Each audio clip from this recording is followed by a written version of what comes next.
জাতীয় প্রেস ক্লাবের সামনে মানববন্ধনের মতো একটি গুরুত্বপূর্ণ আয়োজনের তৌফিক দান করেছেন আলহামদুলিল্লাহ।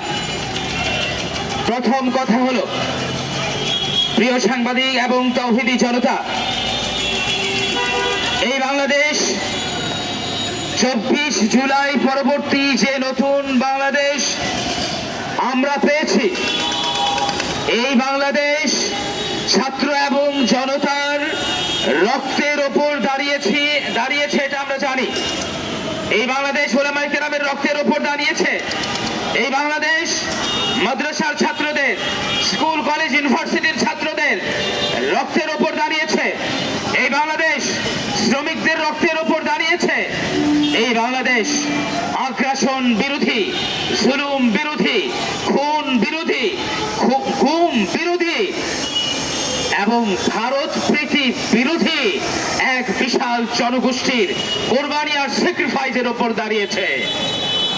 আমরা আজকে সুস্পষ্টভাবে দেখতে পাচ্ছি বাংলাদেশ আবারও পথ হারাচ্ছে।